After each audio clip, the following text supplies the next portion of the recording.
The crisis that exists today is real, allowed John, but it is also a tremendous opportunity for those who can see where the economy is headed. I'm convinced we're entering an era where values now define consumerism.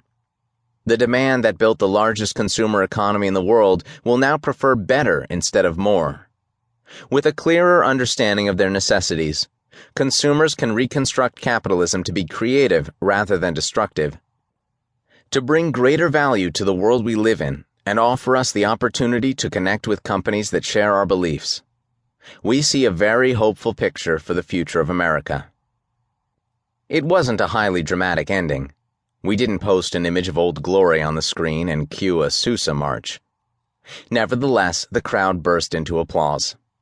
Afterward, we were met by a long line of people who shared their own stories of shifting values, and the satisfaction that comes with surviving a crisis.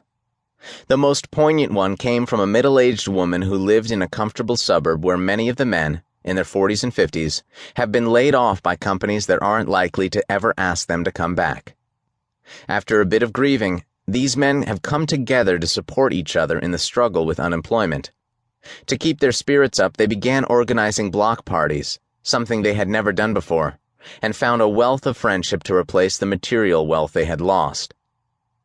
Others in Kansas City said that they had tired of the consumer juggernaut many years ago and welcomed the prospect of living in a world where character and values mattered more than the size of your car or house. They were actually excited about changes that, until this moment, had made them more anxious than optimistic, more fearful than hopeful. However, they wanted to know if we had deep, first-hand experience with the type of consumers we were describing, earnest, demanding, humane, and contact with companies that were adapting and prepared to succeed in the post-crisis economy of less frenzied buying and selling.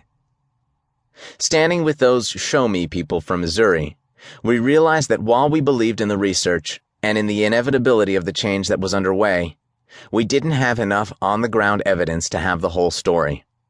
In that moment, we realized that something very exciting was going on out there, and decided to devote as much time as was required to find and document it.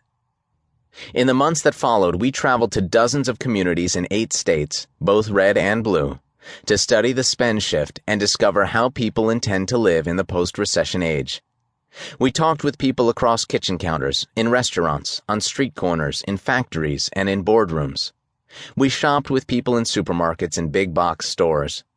We watched people network at job fairs. We walked the floors of startup companies.